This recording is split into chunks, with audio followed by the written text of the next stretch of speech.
beaucoup me disent comment une ancienne victime peut écouter des pédophiles. Pour moi, le plus important et l'objectif, ce sont les résultats. C'est aider quelqu'un à ne pas passer à l'acte. À mon sens, c'est ça la vraie prévention pour protéger les enfants. Et j'avais cherché à comprendre comment éviter le premier passage à l'acte et je ne trouvais que des associations pour victimes. Ça suppose qu'on s'intéresse beaucoup plus à la récidive, c'est-à-dire il y avait quand même un travail admirable auprès des auteurs pour éviter la récidive. Mais il n'y avait absolument rien en amont. J'ai entendu des déclarations de journalistes, de politiques, de médias dire telle personne, tel homme puissant est pédophile. Vous savez que ce terme-là fait souffrir les vrais pédophiles abstinents qui ont fait le choix de ne pas passer à l'acte. Il ne faut pas l'assimiler systématiquement aux pédocriminels qui passent à l'acte sans se soucier des enfants. Tous les soirs, j'ai une satisfaction d'avoir été utile en aidant les addicts à la pédopornographie pour le sevrage, en aidant les ex-auteurs à ne pas récidiver et les pédophiles abstinents à ne pas passer à l'acte. Bonjour chers auditeurs de Nexus et bienvenue sur notre chaîne. N'oubliez pas que le magazine Nexus est un magazine indépendant, sans pub et que seuls vous, lecteurs, nous permettez de vous proposer du contenu en accès libre comme celui qui va commencer. Aujourd'hui, nous allons parler d'un sujet bien particulier, très sensible. En tant que journaliste, c'est un sujet qui me touche énormément. On se sent impuissant, on ne sait pas quoi faire. On se dit qu'écrire des articles ne suffit pas, que le mal est énorme, répandu dans le monde entier, jusque dans les familles. Et un jour, je me suis demandé, mais c'est pas possible. On ne naît pas pédophile, on le devient. Et est-ce qu'il existe des personnes, des outils, des organismes qui peuvent empêcher le mal d'être fait? Et c'est là que j'ai découvert l'association de Latifa Benari qui s'appelle l'Ange Bleu et que nous allons rencontrer aujourd'hui. Latifa qui va nous expliquer beaucoup de choses, qui a un parcours très particulier, qui a transcendé ses souffrances pour agir. Bienvenue sur Nexus et bienvenue Latifa Benari. Bonjour Latifa. Latifa, Bonjour. alors je tiens à informer nos auditeurs que Latifa n'est actuellement pas en France. La connexion est un peu compliquée. Donc, s'il y a à un moment donné des petits bugs, ne vous inquiétez pas, c'est normal. Ça fait partie du format d'aujourd'hui. Latifa, alors, nous allons aller droit au but. Vous avez été victime vous-même d'agressions sexuelles quand vous étiez petite et vous avez fondé l'association L'Ange Bleu. En quelle année d'ailleurs? En 1998, juillet 1998. Afin de mettre en place un réseau d'écoute destiné aux pédophiles, de faire de la prévention et d'aider les victimes. Vous avez écrit en 2002 La fin d'un silence, pédophilie, une approche différente. Et en 2005, L'Ange Bleu, pédophilie, prévenir pour protéger. Prévenir pour protéger. Alors, est-ce que vous pouvez nous en dire plus sur la mission de votre association?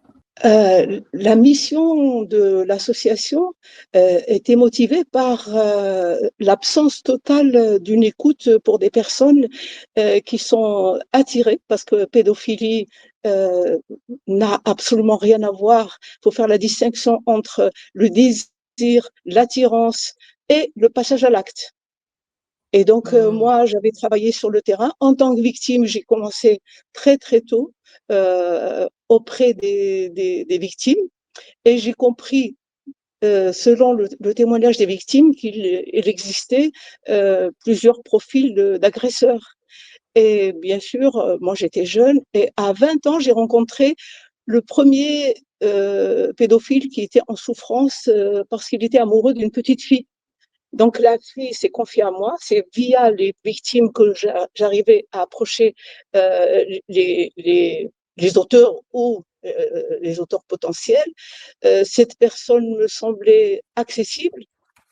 Et puis, selon le témoignage de la fille, j'ai compris qu'il était en souffrance. Donc je l'ai rencontré et c'est comme ça que j'ai compris que la prévention telle qu'on la présente aujourd'hui, enfin, j'ai compris très très tôt, est tardive. C'est-à-dire tous les délinquants sexuels que je pouvais rencontrer via le témoignage des victimes, me semblait en souffrance avant le passage à l'acte. C'est-à-dire, il y avait déjà des signaux. Je parle avant la création de l'Ange bleu, hein, parce que j'ai travaillé 30 ans avant pour comprendre. Avant de créer l'association L'Ange bleu, j'ai eu une expérience de terrain très, très riche et j'ai développé moi-même une méthode d'écoute, une méthode interactive, beaucoup plus proche des besoins de la personne. Donc, je ne connaissais que les délinquants sexuels non judiciarisés, puisque les victimes avaient choisi de ne pas porter plainte. J'avais commencé, bien sûr, en Algérie, au Maroc et en France. Et cette personne que j'ai rencontrée, je parle toujours de la première qui a motivé justement cette démarche et ce terrain, en tant que victime, j'avais envie de protéger les enfants d'un premier passage à l'acte. Donc lui, c'est vrai qu'il a commencé à pleurer et il m'a expliqué qu'il avait besoin d'aide, d'écoute. Il ne comprenait pas pourquoi il était attiré sexuellement par une petite fille qui avait 2 sœurs adultes. Voilà. Et j'ai continué. Dès que je pouvais écouter des auteurs, je le faisais. Et je faisais même des médiations. Je faisais des rencontres. Je vais un petit peu résumer rapidement. J'ai même créé des médiations entre les deux familles, entre l'auteur et la victime, etc. Arrivé en France, j'ai continué en pensant que c'était beaucoup mieux et qu'il y avait quelque chose pour ces personnes avant le passage à l'acte, avant ces signaux, avant le dérapage, avant le manque de contrôle. Mais il n'y avait rien. Il y a un vide total. Et à l'époque de Marc Dutroux, c'est là où j'ai compris qu'il y avait un problème, qu'il y avait une méconnaissance. Et il y avait surtout des informations erronées. Il y a eu donc une affaire d'agression sexuelle sur mineurs dans l'école de mes filles. Et comme j'étais tout le temps sur le terrain, je me suis impliquée totalement. J'ai fait un peu Colombo pour chercher la protection de ces enfants dans cette école, de cet instituteur. Et c'est comme ça que le maire de ma ville de l'époque et l'inspecteur départemental de l'académie m'ont encouragé à créer une association pour partager mon expérience de terrain avec les institutions. Et c'est comme ça que j'ai appris par le maire de ma ville qu'il n'existait aucune structure, ni en France ni dans le monde, pour un travail en amont, à l'instar de ma méthode. Souvent, il existe des associations pour les Voilà. victimes. C'est ce que j'avais constaté. J'avais cherché à comprendre comment éviter le premier passage à l'acte et je ne trouvais que des associations pour victimes. Donc, ça suppose qu'on s'intéresse beaucoup plus à la récidive, c'est-à-dire il y avait quand même un travail admirable auprès des auteurs pour éviter la récidive. Mais il n'y avait absolument rien en amont. Qu'est-ce que vous proposez dans l'association, pour justement empêcher ce passage à l'acte? Qu'est-ce qui permet ça? Vous savez, il n'existe pas une phrase ou une méthode universelle. Les demandes d'aide émanent de profils différents, complètement différents. Avec l'expérience du terrain et le témoignage et l'écoute et l'aide, j'ai appris à être dans une approche interactive, au cas par cas, au plus proche des besoins de la personne qui demande de l'aide. Je ne vais pas chercher, c'est pas moi qui vais chercher ces personnes. Grâce à l'Ange bleu, c'est eux qui me trouvent et qui sollicitent mon aide. Il n'y a pas de méthode, c'est au cas par cas. Donc si une personne se sent attirée par les enfants, elle peut contacter votre association et alors, qu'est-ce que vous pouvez lui proposer? J'ai vu que vous proposiez des rencontres entre victimes et agresseurs. Écoute, Il y a plusieurs choses que vous pouvez proposer. entre autres, déjà, il y a l'écoute. Il y a déjà l'écoute. D'abord, il faut écouter, évaluer le niveau du danger, de la souffrance, de la prise en charge si c'est nécessaire, parce que j'oriente aussi ceux qui sont en détresse, ceux qui sont suicidaires, vers mes partenaires psychiatres. Je ne me substitue jamais aux psychiatres, mais j'ai des partenaires qui travaillent dans la même conception que moi, qui sont dans la même longueur d'onde que ma vision.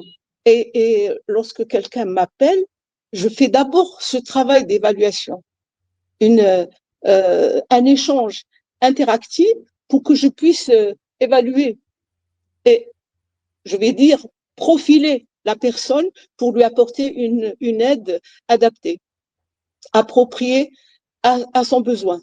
Et donc, les groupes de parole font partie de mon programme d'action. Je ne fais pas rencontrer n'importe qui avec n'importe qui, hein. C'est-à-dire que les participants sont choisis, sont sélectionnés et je fais un travail de préparation, c'est-à-dire je leur explique le but et l'intérêt de ces rencontres, parce qu'il y a des victimes, des anciennes victimes, il y a des pédophiles abstinents et puis il y a des ex-auteurs, parce que je n'aide pas, je n'apporte pas une aide uniquement pour les pédophiles abstinents. Il y a aussi beaucoup d'addicts à la pédopornographie. Il y a beaucoup de sortants de prison, d'anciens condamnés qui demandent de l'aide pour ne pas récidiver. L'évitement de la récidive fait partie aussi de mon programme. Mais je suis un pont, je suis une passerelle avec les professionnels. Et cette rencontre entre les victimes et les agresseurs, soit potentiels, soit déjà, voilà, ayant déjà Non, potentiel, euh, euh, potentiel. On ne peut pas considérer chaque pédophile comme un agresseur potentiel. Je déteste ce terme qui est très utilisé par certains politiques.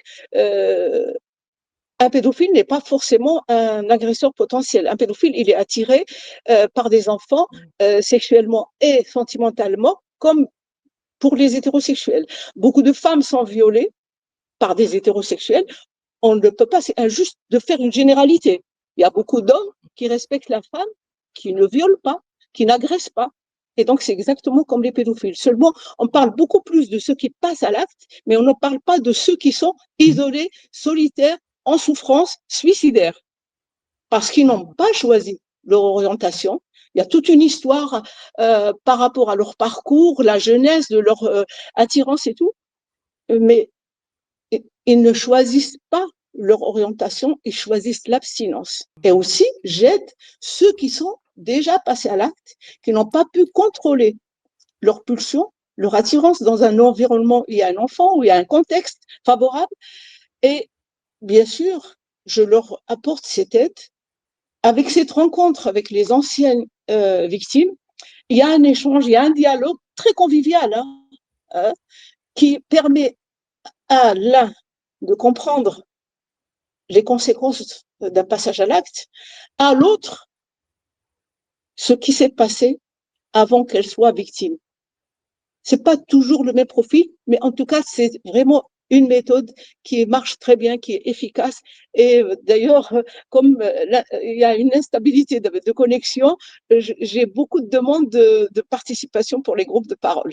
J'ai même motivé une association en Espagne, une victime d'inceste est venue assister à un groupe de parole et elle a eu l'envie de faire la même chose que l'Ange Bleu en Espagne et ça marche très bien. Ça fait maintenant 4 ans que cette association fonctionne et elle fonctionne très très bien avec l'Amérique latine puisque c'est la langue latino-américaine.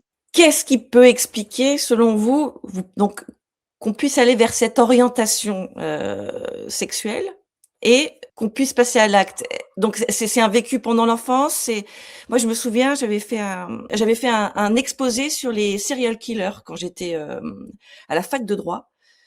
Et j'avais découvert que la plupart de ces serial killers avaient vécu des choses vraiment très, très difficiles dans leur enfance et que ça les avait traumatisés et qu'ils étaient devenus, heu donc c'est là où je me suis dit: «Bon sang, mais comment faire pour empêcher, ça?» Et je me suis dit: «Ben, en fait, c'est pendant l'enfance, c'est préserver au maximum l'enfant Cette pendant l'enfance». orientation, vous savez, c'est pendant l'enfance et ça peut se déclencher aussi à l'adolescence.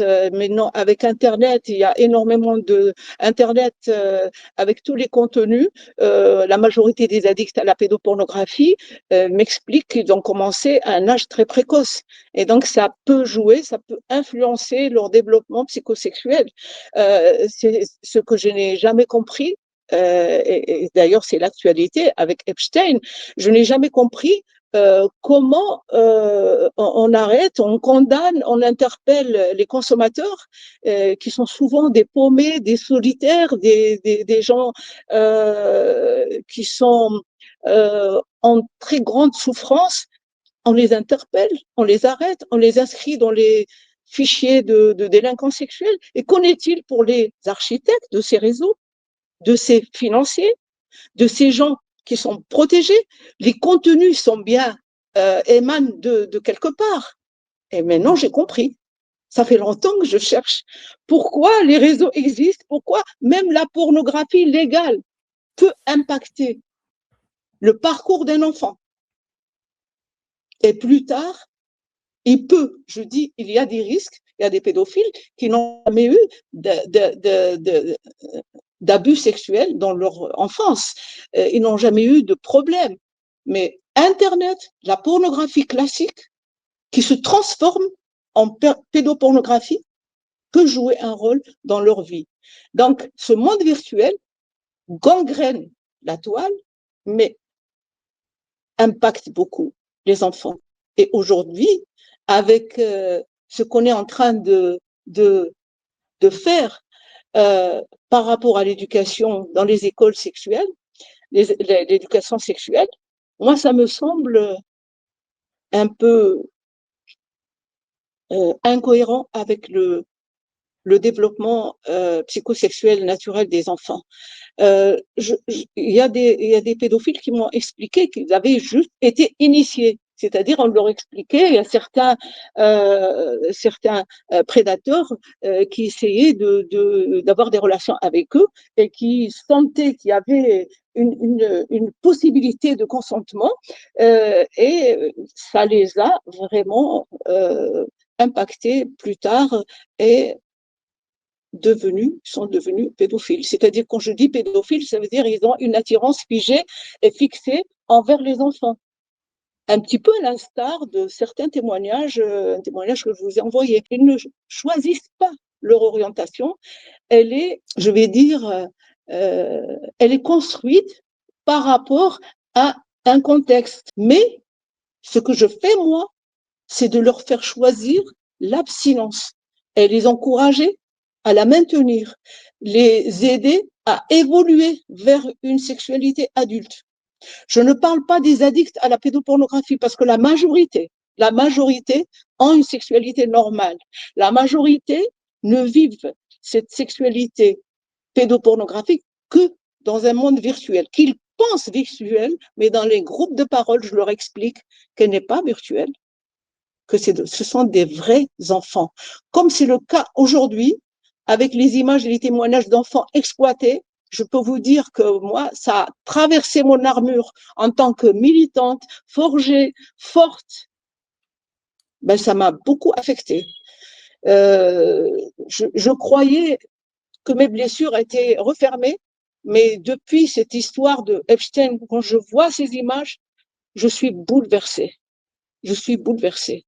Donc, c'est aussi ça que je propose pendant les groupes de parole. Je leur explique que ce ne sont pas des personnes virtuelles, ce sont des enfants réels qui sont exploités, abusés, violés, même si ça leur semble une relation consentante.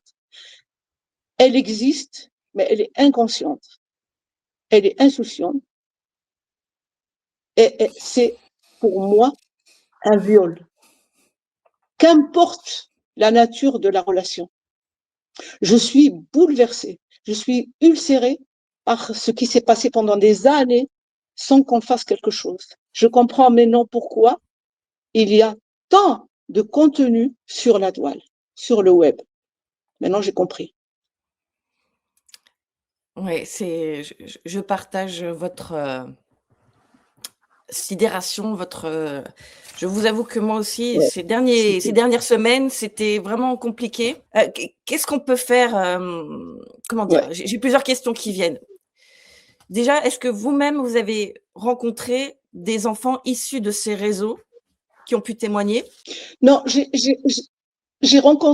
été sollicitée par des familles dont l'enfant, la fillette ou le garçon était victime de rencontres directes avec des prédateurs sur le net, mais pas l'auteur. J'ai rencontré des familles et des victimes de ce chantage ou de ces relations euh, des criminels sur Internet. Donc, il y a d'abord le contact via les jeux et puis après, la possibilité de rencontrer l'enfant parce qu'un enfant, il reste toujours vulnérable.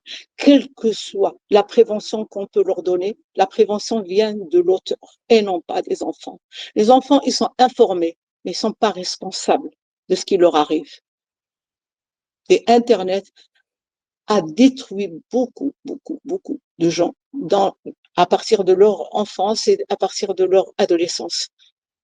À cause de tous ces contenus, à cause de tous ces sites de rencontres. Vous imaginez un petit peu qu'il y a parfois des jeunes qui m'expliquent euh, communiquer dans un site où il y a la possibilité de rencontrer sur le web ou de rencontrer physiquement après des enfants de 12 ans, de 11 ans, de 13 ans, sans l'information aux parents, sans l'application des parents. Vous savez, un prédateur, il est très, très malin. Il apprend comment isoler, comment écarter un enfant de la protection des enfants. Il y a beaucoup à dire sur ce qui se passe. Si on interdit tous les sites de rencontres, si on interdit la pornographie classique, la pédopornographie, je pense qu'il y aura beaucoup moins de problèmes, il y aura moins de victimes et il y aura moins de dérives et moins de pédophiles. D'ailleurs, est-ce que vous pouvez je vous ai pas posé la question au début, mais Il n'y vraiment a pas de et volonté collective. C'est une responsabilité collective, mais il n'y a pas une volonté pour faire le travail et un travail euh, comme il faut, adapté et surtout constructif. J'aurais jamais pensé que la justice s'arrête aux portes du pouvoir. Vous m'avez posé la question des différents profils. oui, Alors c'est ça. vous avez, moi, celui qui m'a le plus motivé pour créer l'association L'Ange Bleu, c'est le pédophile qui souffre et qui a choisi l'abstinence, hein, parce que c'est un petit peu le but de cette association.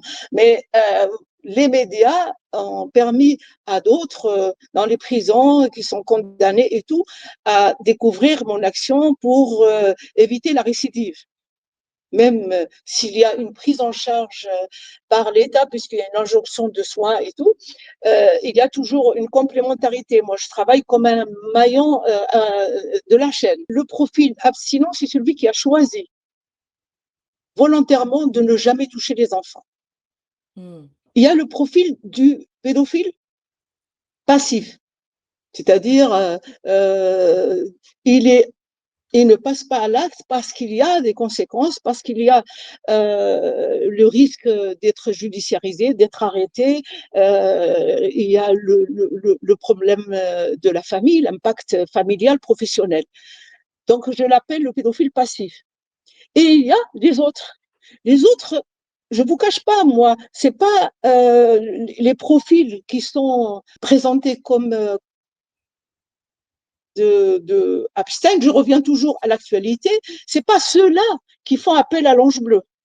Mmh. Moi, ceux qui font appel à l'ange bleu, c'est ceux qui sont en souffrance, qui ne veulent pas passer à l'acte ou qui ne veulent plus passer à l'acte. Ouais, donc C'est bon? qui ressentent de la culpabilité, qui savent qu'il y a quelque chose qui va pas. Non. La Mmh. culpabilité, elle ne touche pas les abstinents puisqu'ils ont fait le choix de ne pas toucher les Mmh. enfants et de les protéger. La culpabilité touche beaucoup plus ceux qui sont déjà passés à l'acte et qui sont condamnés et qui sont libérés. C'est ceux-là qui culpabilisent de ce qu'ils ont commis, mais qui ne veulent pas se retrouver dans le même contexte, mais aussi de comprendre. Il y a ceux qui ont choisi de ne plus récidiver, mais pour comprendre pourquoi ils sont passés à l'acte, qu'est-ce qui s'est passé, pourquoi ils ont eu un désir. Vous savez qu'il y a beaucoup d'hétérosexuels et d'homosexuels qui ont abusé des enfants par manque de contrôle sans être pédophiles.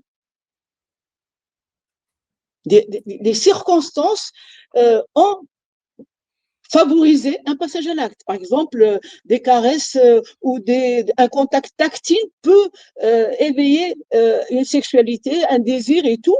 Et s'il n'y a pas de contrôle, ben, l'irréparable peut arriver. Et vous avez ceux qui ressemblent à mon agresseur et qui ne représentent pas du tout les personnes qui viennent demander de l'aide.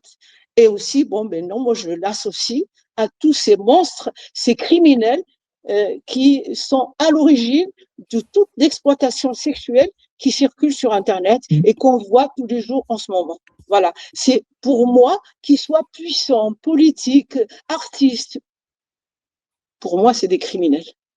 J'avais l'impression, enfin, j'ai l'impression depuis que je regarde ça, que la justice s'arrête aux portes de la puissance, des gens puissants. C'est ce qui s'est passé. Comment on peut découvrir autant d'enfants abusés, exploités, séquestrés, sans que personne ne puisse le savoir? S'il n'y avait pas de protection, il y avait quand même une protection, il y avait une impunité qui a perduré des années. Je suis sous le choc. Mmh. Je suis sous le choc aussi. Je suis en train de me demander ce qu'on peut faire, nous, en tant que citoyens, en sachant quand même que là, on parle de ces réseaux, pédocriminels, à haute échelle, mais que Tout à fait. l'inceste est très présent aussi dans les familles. Donc en fait, c'est quelque chose qui touche le foyer jusque dans les hautes sphères. Oui, Qu'est-ce qu'on peut faire? bien sûr. Moi, moi j'ai connu un pédophile que j'ai bien sûr signalé après. Il est parti, il m'a dit, j'en ai marre de vivre ici. Je vois que au Vietnam et en Thaïlande, les familles peuvent toucher un peu d'argent contre une relation avec un enfant. J'étais sidérée. J'étais sidérée. C'est-à-dire, il y a encore des familles, bien sûr, l'excuse, c'est la précarité, même dans d'autres pays, je ne vais pas citer, Mmh. où l'argent est roi. C'est-à-dire, on peut offrir son enfant contre de l'argent. Et ça, c'est, enfin, dans les familles, il y a des abus sexuels et tout, mais ce que je déplore, moi, c'est ceux qui vendent leurs enfants. Et je me demande d'ailleurs comment tous ces enfants qui sont impliqués dans l'affaire Epstein, s'il n'y avait pas justement cette catégorie de famille. Parce que comment autant d'enfants n'avaient pas attiré l'attention des représentants des pays, les représentants politiques des pays. Est-ce que ça se fait Je surtout vous dans les dis, moi, je suis pays où il sidérée par le nombre d'enfants. Ça se fait partout, ça se fait partout.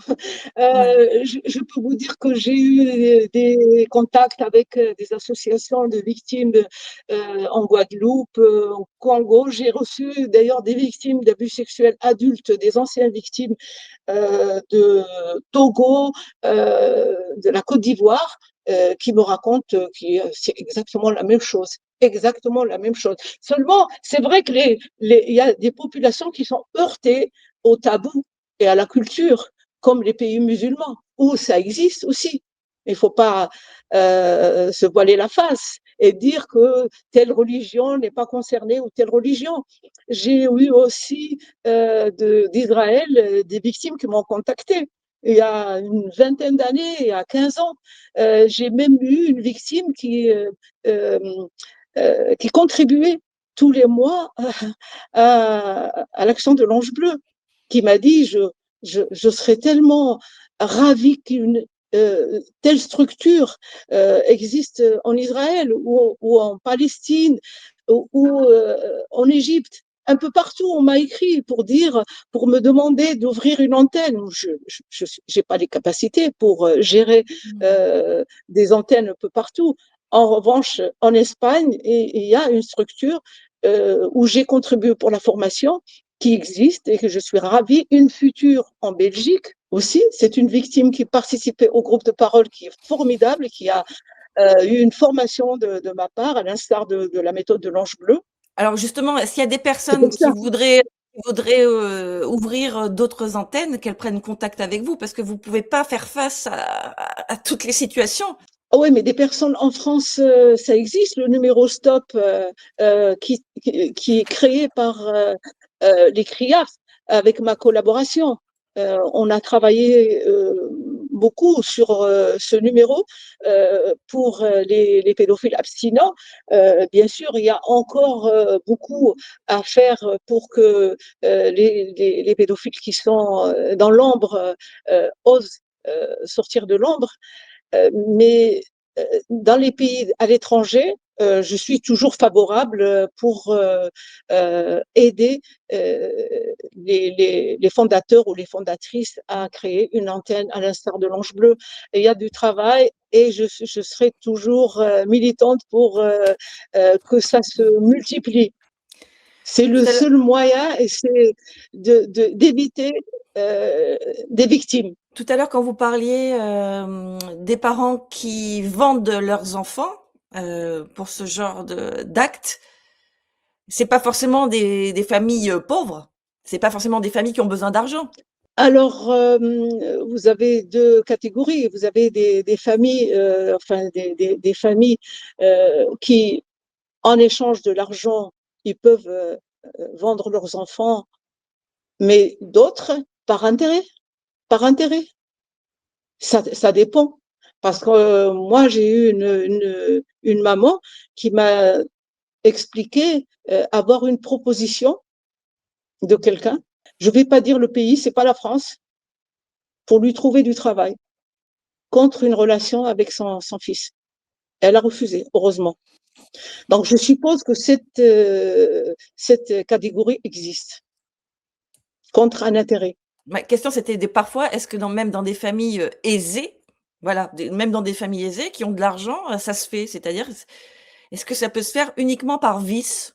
C'est pas par vie, c'est par influence. Moi, j'ai dénoncé un jeune qui soudoyait, qui savait, qui a appris comment entrer en contact avec des enfants qui font des jeux sur Internet. Ça, c'est très dangereux aussi. Et qui avait des relations avec des enfants, des relations. Il arrivait à les soudoyer et les rencontrer. Et c'était des enfants de riches en Belgique et en France.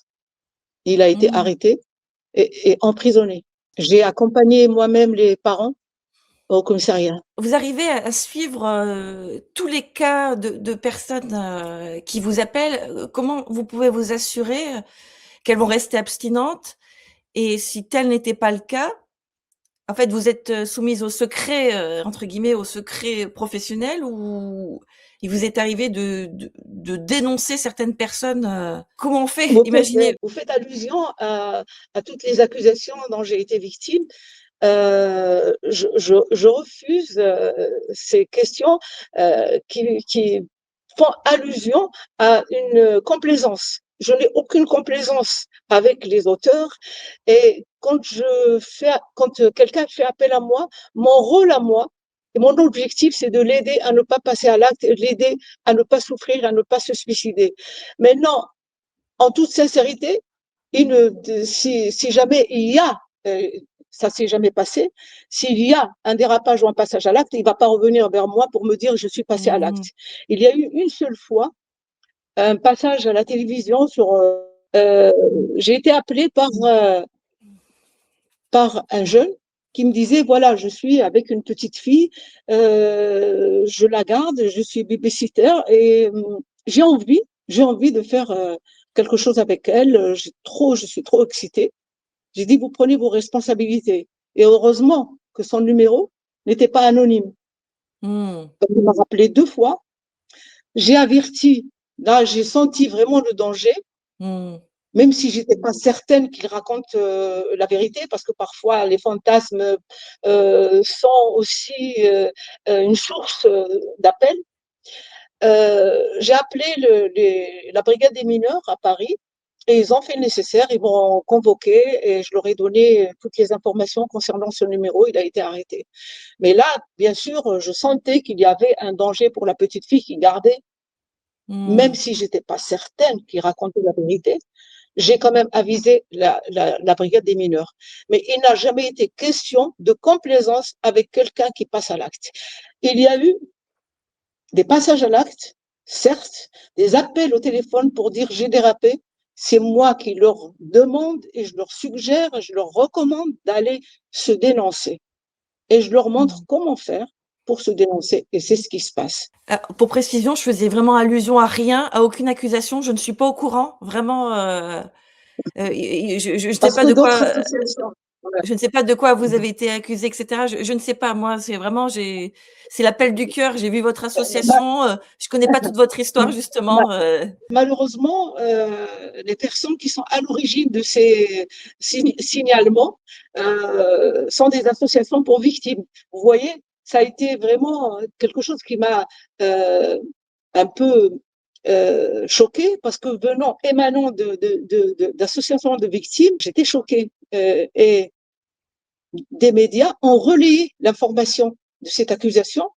Il y a eu une enquête, mais bizarrement, lorsque mon affaire a été classée sans suite, personne n'a fait appel. Personne n'a fait état de cette réalité, qu'il n'y avait absolument aucune complaisance et que l'affaire a été classée sans suite. Je m'y attendais.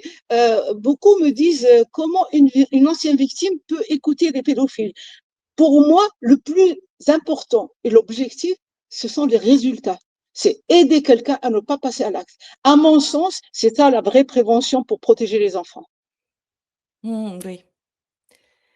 Est-ce que vous pouvez juste nous résumer parce que, ces associations, vous accusez de quoi exactement? Ils m'ont accusé de complaisance et de protéger les auteurs d'agressions sexuelles sur mineurs, alors que c'était uniquement des mensonges émanant d'une femme qui est venue chez moi pour vendre ses livres en tant que victime, mais elle a créé une association entre parenthèses contre les pédocriminels.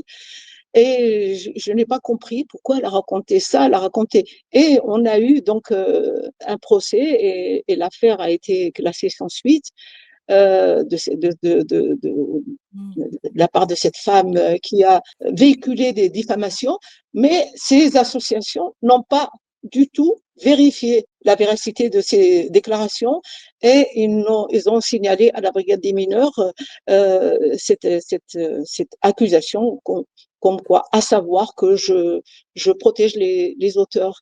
Et l'affaire a été classée sans suite, puisque ce n'est pas le cas. Moi, mon but à moi, c'est la protection des enfants, sous un angle différent, certes, mais efficace. Mais J'ai oui, vous évité des milliers de victimes. oui, Personne ne peut m'impressionner. c'est des missions complémentaires tout ça. C'est, en amont, qu'est-ce qu'on fait? En aval, Tout qu'est-ce à qu'on fait, fait? En plus vous-même, tout vous avez à été fait, victime dans votre chair d'agression. tout à fait. Heu, Est-ce qu'un jour, d'ailleurs, en tant que victime, on arrive à se libérer? C'est moi la question que je me posais, parce que pour faire ce que vous faites, c'est ouah, ça demande, quand même, voilà, comme je disais au début, de transcender, le mal. Est-ce que vous arrivez à à vous affranchir complètement, à avoir transformé totalement la colère que vous avez pu ressentir, la haine que vous avez pu ressentir? Est-ce qu'on s'en libère totalement de cette haine?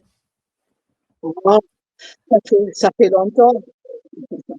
Mais Ouais. si je m'étais pas libérée, j'aurais jamais fait ce travail, j'aurais jamais écouté les victimes à l'époque et j'aurais jamais écouté les auteurs. C'est-à-dire, j'ai surmonté Mmh. ça depuis très longtemps.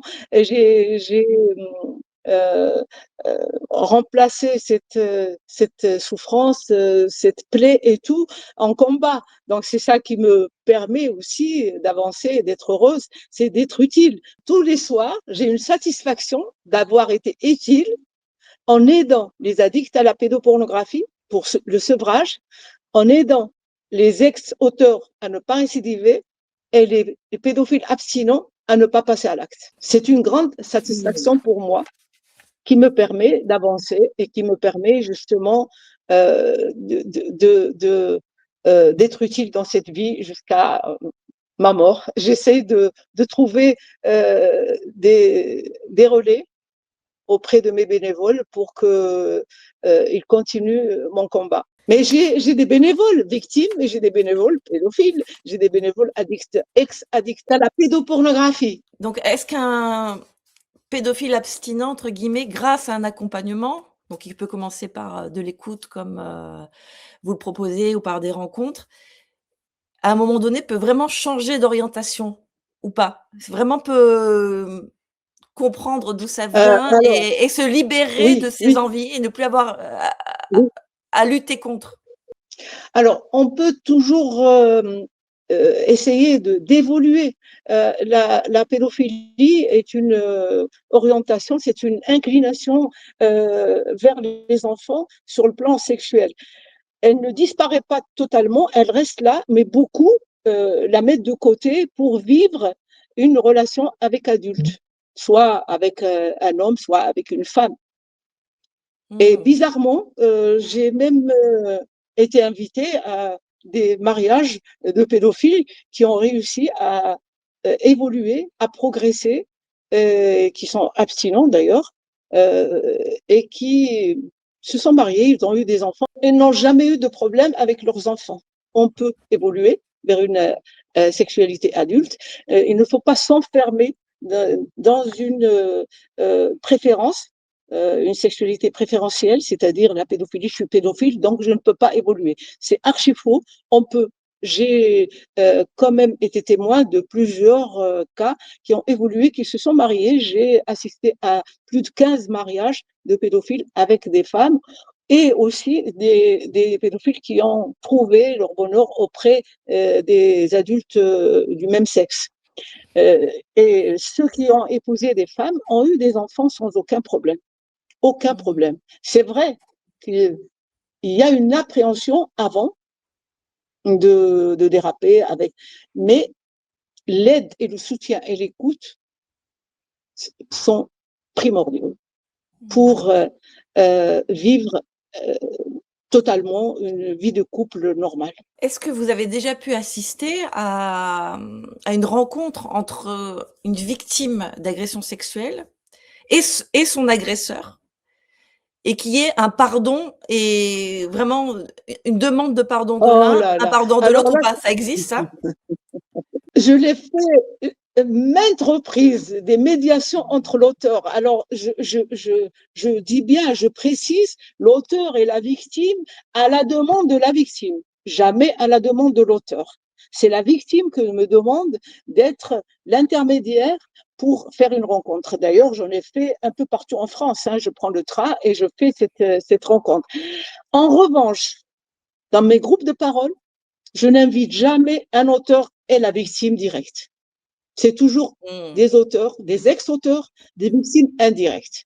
Mais sinon, la médiation entre la victime et l'auteur, je le fais régulièrement, ça fait partie de mon programme d'action. Et Mmh. ça se passe très très bien. Parfois, c'est carrément la sœur et le frère qui ne se parlent pas depuis des années et la victime me demande de faire quelque chose pour rentrer en contact avec son frère qui était l'auteur. Et ça peut avoir lieu même s'il y a déjà eu des histoires de justice, des histoires de procès, parce que des fois une Bien victime sûr, bien sûr, tant qu'il y a pas eu de bien procès, sûr. elle se sent pas reconnue. Non, pas forcément, pas forcément, pas forcément. Certaines victimes m'ont demandé, il y a même avant la création de l'Ange bleu, il n'y avait pas du tout cette loi de signaler. Certaines victimes m'ont demandé une rencontre et ça a évité justement de judiciariser et de porter plainte contre l'auteur. Après, il y en a peut-être qui nous écoutent, c'est vrai qu'on peut être traversé tellement par la, par la colère quand on entend certaines histoires, soit même quand on est parent et qu'on se projette dans ce qui se C'est passe, on se normal. dit: «Mais bon sang, si ça m'arrivait à moi, mais j'aurais envie de». Ça peut aller très loin nos envies, hein, à ce moment-là, hein, quand on imagine, hein. Heu, C'est et légitime. Il y a des pulsions, même criminelles. On n'est jamais préparé à être parent de victime, ni parent d'agresseur, ni parent de mmh, pédophile abstinent. Mais il y a la possibilité et le temps pour comprendre ça et surtout pour prévenir. Donc, quand on n'est pas préparé, il faut se préparer. Il faut aussi comprendre que ça peut arriver à tout le monde. Il faut éviter d'être paranoïaque parce qu'il y a des gestes qui sont légitimes, qu'il ne faut pas interpréter par des gestes malsains. alors donc, à part, Stop ou votre association, qu'est-ce qu'on pourrait conseiller à une personne là qui nous regarde, qui pourrait être traversée par ce genre d'envie, mais qui n'aurait pas envie d'en parler à quelqu'un d'extérieur? Est-ce qu'on peut en parler à des amis de ça? Quels conseils vous pourriez Non, donner pour qu'on puisse se débrouiller et comment dire? Qu'on puisse répandre un petit peu ce que vous faites, c'est nous-mêmes pas. partout? Vous savez, il y a eu une émission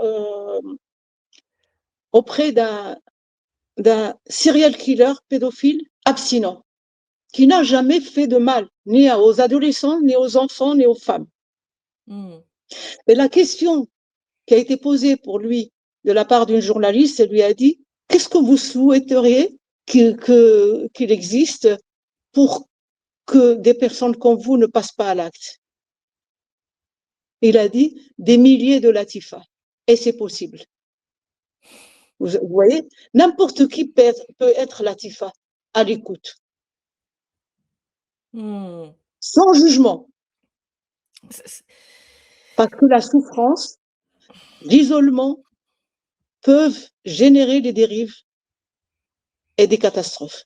ça nous demanderait, waouh, d'aller chercher en nous le quelque chose de ouf, D'humain, de d'humain, quelque de chose d'humain. ouais, de sans jugement. Et Bien après sûr, on n'a pas forcément les outils psychologiques. Est-ce qu'après pour rediriger la personne vers des personnes plus compétentes? Parce que est-ce que imaginez bon, la personne on connaît une personne qui a envie de faire ce genre de choses, elle se confie à nous, on essaie de pas avoir de jugement, mais du coup on se dit: «Bon sang». c'est pas qui a envie. Non, c'est pas qui a envie de faire de ce genre de choses, qui ressent des Ouais, attirances. C'est qui res différent. oui, d'accord, qui ressent des attirances, mais Déjà qui pour ressentir une déviance, un désir, une excitation envers des enfants ou carrément des fantasmes. Pas forcément une excitation, parce qu'un pédophile n'est pas excité à chaque fois qu'il est dans un environnement des enfants. Rien que ça, c'est suffisant pour avoir le besoin d'être écouté, mmh, d'être soutenu, d'être écouté. Il faut savoir que ces personnes, elles sont aidées, soutenues, écoutées. C'est une façon de protéger les enfants. mmh. Alors imaginez donc cette personne, elle ressent l'envie et elle nous dit: «Je ressens cette envie et Elle vraiment je n'ai pas envie de passer à l'acte, mais j'ai peur de le faire un jour». Heu, Est-ce que nous, on peut Oui, rediriger vers justement des psychologues, psychiatres, ce que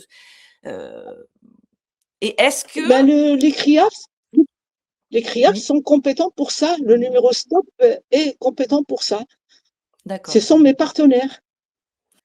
très bien. Donc On voilà a créé ensemble ce numéro. Il y avait mmh, une grande charge sur l'Ange Bleu. et oui. Ouais, parce qu'il peut y avoir, des psychiatres, qui sont pas ouverts à ça. Ça doit être, ça doit être rare quand même de Oui, oui, ça arrive souvent. Ça arrive, ça arrive. Ça arrive. J'ai des témoignages de personnes en souffrance qui se sont fait dégager de cabinet dès lors qu'ils ont dit je ressens des attirances envers les enfants. Et c'est vraiment malheureux mmh, de savoir qu'il existe encore des professionnels, je dirais, qui sont inconscients de l'intérêt de leur rôle vis-à-vis de ces personnes en souffrance. et si une personne, est suivi par un psy ou un psychiatre et confie, cette envie et à un moment donné passe à l'acte et se confie à son psy, c'est quoi le rôle du psy? Moi, c'est une question que je me suis posée parce que Ah, j'aime mais bien me mettre à la écoutez, place des autres et ils sont obligés il non, mais faut qu'ils fassent un signalement. Qu'est-ce qui se passe? bah, écoutez, je suis pas à la place du psy pour décider, mais normalement, c'est la loi qui oblige le psy à signaler. Moi, ce que je donne comme conseil au psychiatre qui a ce genre de révélation ou d'aveu, c'est d'encourager la personne à aller se dénoncer parce que sinon la situation serait beaucoup plus grave. Bien sûr qu'en parallèle, il peut signaler parce que c'est la loi, Mmh. mais on D'accord. n'est pas là dans cette configuration. On est Mmh. dans la configuration de la personne qui souffre et qui n'est pas passée à l'acte ou qui a déjà été condamnée pour ne pas récidiver. Mmh. C'est un sujet quelque part parce qu'on parle de la pédocriminalité, du porno, mais même dans les générations d'avant, les violences sexuelles existaient même quand il y avait pas le porno. Moi du Tout à temps fait, tout à de fait. mes grands-parents. Alors est-ce que c'est quelque chose qui est plus médiatisé aujourd'hui? Ou est-ce qu'il y a vraiment plus d'agressions qu'avant? Ou est-ce qu'avant on se taisait? C'est les 2 en même temps. Avant, Ouais. on était, confrontés au tabou, à la honte, au non-dit, le scandale et c'est ça qui d'ailleurs, favorisait le silence, et l'impunité. Maintenant, je dirais que, on parle, mais on parle trop et parfois très mal. Par exemple, actuellement, j'ai entendu des déclarations de journalistes, de politiques, de médias dire telle personne, tel homme puissant est pédophile. Vous savez que ce terme-là fait souffrir les vrais pédophiles abstinents qui ont fait le choix de ne pas passer à l'acte. Un pédophile, il ne faut pas l'assimiler systématiquement au pédocriminel qui passe à l'acte sans se soucier des enfants, comme on est en train de voir dans les vidéos. Est-ce que vous avez envie d'ajouter quelque chose, Latifa? Quelque chose qui vous semble vraiment essentiel, qu'on n'aurait pas évoqué pendant cet entretien et que vous avez envie de transmettre à nos auditeurs? Moi, j'aimerais que les gouvernements du monde entier s'associent et fassent quelque chose de positif, c'est d'interdire, je m'engage à dire ça, euh, tous, tous les contenus hein, et faire quelque chose pour punir les diffuseurs, les réalisateurs, les producteurs de ces contenus et les diffuseurs et les hébergeurs. Et je vous assure, je suis certaine qu'il y aura moins de problèmes, moins d'arrestations, moins d'utilisateurs et moins de victimes surtout. Moins de victimes, c'est ça l'essentiel. J'aurais voulu qu'ils fassent maintenant, qu'ils euh, fasse quelque chose et tirer des leçons de cette affaire Epstein pour interdire, parce que la pornographie, même légale, la pédopornographie, impacte les relations, même de couple, les relations humaines et aboutissent et conduisent à la destruction. Alors, il y en a qui vont dire que c'est ce que j'ai entendu, hein, c'est l'argument que j'entends et je sais pas trop quoi répondre à ça. Il y en a qui disent que grâce au porno de manière générale, c'est comme un exutoire, que le fait, de faire ça de manière virtuelle ou de l'imaginer, ça empêche certaines personnes de passer à l'acte et que s'il y avait pas Oui, ça, il y a peut-être des gens qui auraient s'ils ont pas ça, ben, ils feraient ça en vrai. Alors vous savez, ça, il y avait des gens qui allaient acheter sous le manteau des cassettes mmh, de pornographie. Donc, mmh, au besoin, parce que là, c'est accessible, accessible aux enfants, accessible aux adolescents. mmh, Et ça oui, impacte et ça détruit leur parcours mmh, psychosexuel. Donc, on ne peut pas. Ces contenus n'ont pas de visa, n'ont pas mmh, d'interdit, n'ont pas de barrière. C'est libre à tout moment, à tout âge. Donc, c'est ça qui est très dangereux. Je ne suis pas en train de parler des adultes. Même les adultes, il y a beaucoup de sources euh, de divorce à cause de la pornographie légale. Mais il faut trouver une solution. Je ne suis pas en train de proposer une solution. Il faut la réfléchir ensemble. Comment faire pour compenser ce phénomène, ce fléau, cette gangrène par autre chose plus constructive. Mais surtout, épargner les enfants, épargner les personnes, les couples stables de ce phénomène. Eh bien, est-ce qu'on termine là-dessus, Latifa, ou est-ce que vous voulez ajouter encore quelque chose? Parce que c'est vrai que des fois, on se dit, ah mince, j'aurais dû dire ça, j'ai envie de dire ça, surtout qu'en plus, on peut couper comme on veut, comme on n'est pas en direct. Moi j'aimerais qu'on comprenne une chose par rapport à mon travail, c'est que toutes les personnes peuvent contribuer et aider l'Ange Bleu à se développer, aider l'Ange Bleu à faire des enfants un peu partout. C'est des enfants, quand je dis des enfants, Ange Bleu, hein, c'est-à-dire des antennes pour qu'il y ait moins de victimes. Très et bien. aussi aider les CRIA à se développer et à recevoir et prendre en charge le maximum de personnes en souffrance. Donc déjà, voilà, l'écoute, l'accompagnement et au maximum, dès l'enfance, la préservation de l'enfant au sein des familles. Tout à fait. Tout à Parce fait. que quand un enfant a été victime lui-même, parfois après, il peut reproduire, malgré lui quand il devient adulte parce qu'on lui a fait du mal. C'est comment couper le mal à la racine, comment, au sein des familles, au sein des écoles, comment on peut pas tout empêcher, hein, l'être humain il est Il n'y a pas que les abus sexuels qui génèrent oui. cette orientation, cette déviance pour reproduire. Mmh. Il y a aussi l'exposition à la sexualité, même sur Internet, sur le téléphone et tout, qui peut générer ce genre de dérive et de déviance. Les jeux sexuels précoces, surtout aujourd'hui, on est en train de montrer, d'éduquer les enfants d'une façon très précoce sur le plan sexuel. Et ça, pour moi, à mon sens, c'est vraiment dangereux. C'est très, Ah, très, très, très dangereux. justement, je me posais une question tout à l'heure là et comme ça coupait, j'avais pas pu vous la poser. Vous faisiez le lien entre ce qui peut être transmis à l'école, certains Oui, programmes qui sont même officiels et les conséquences sur l'orientation des enfants. Est-ce que vous pouvez nous en dire plus selon vous? Qu'est-ce qui est transmis dans les écoles qui est dangereux? écoutez, écoutez, leur expliquer ce que c'est la sexualité qui concerne les adultes, ce n'est pas du tout quelque chose de constructif ni de préventif, parce que sous couvert de prévention, on apprend aux enfants certaines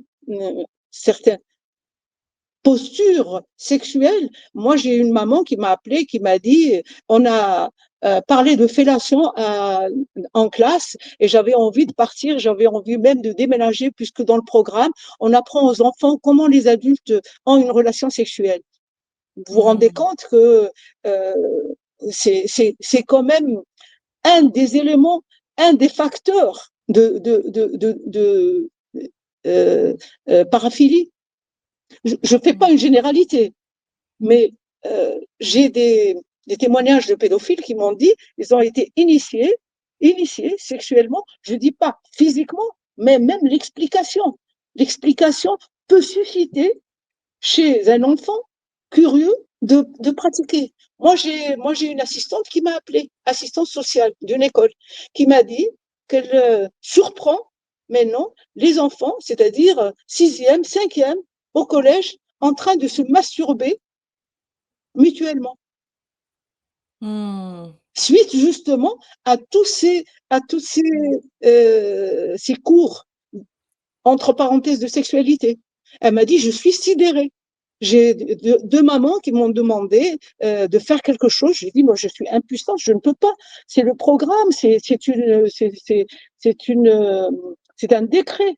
C'est de la folie. Elle m'a dit, je les surprends dans les toilettes en train de se masturber. à 11 ans, Ouais. à 12 ans, ce qui n'existait pas avant. Il faut bien réfléchir avant d'imposer un programme qui est opposé à l'intérêt des enfants. Moi, je suis vraiment scandalisée par ce programme, le programme de cette année. Je suis scandalisée. J'ai été enseignante et je sais ce que c'est. Et même dès la primaire, hein, dans certaines écoles, ils apprennent certaines choses. À la limite, à la limite, oui, même au primaire, première année, deuxième année et tout.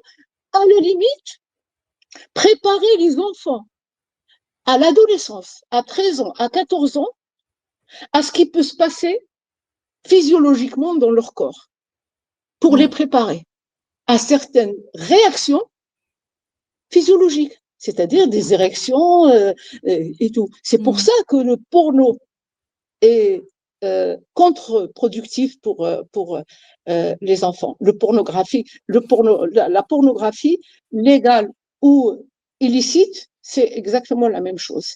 Laissons les enfants grandir naturellement comme nos ancêtres. Mais merci Latifa. Donc, si les personnes veulent vous contacter, soit parce qu'elles auront envie, comme vous disiez, de monter une antenne ou de faire appel à vos services pour demander de l'aide, Aucun problème. Comment on vous contacte? Alors, ils peuvent le faire sur WhatsApp en ce moment puisque je suis à l'étranger, mais je suis toujours opérationnelle. Mon hotline fonctionne toujours, ou bien par courriel. Sur Internet, par email, tout est indiqué sur le site www.ange-bleu.com, vous le signalez, vous l'indiquez sur votre plateforme. On le fera. Mais merci Latifa. En tout cas, merci.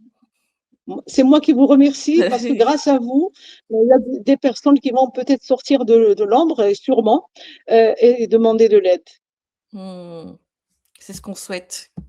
Protéger au maximum les enfants. Exactement, exactement. Merci à vous. Hein. Merci. Et bravo pour cette émission. Merci, chers auditeurs, d'avoir écouté cet entretien. N'oubliez pas que le magazine Nexus est un magazine que vous pouvez trouver sous format papier, en kiosque ou en ligne, ou au format digital sur Internet, et que grâce à vos abonnements et vos achats, nous vous proposons du contenu comme celui qui vient de s'achever. À bientôt!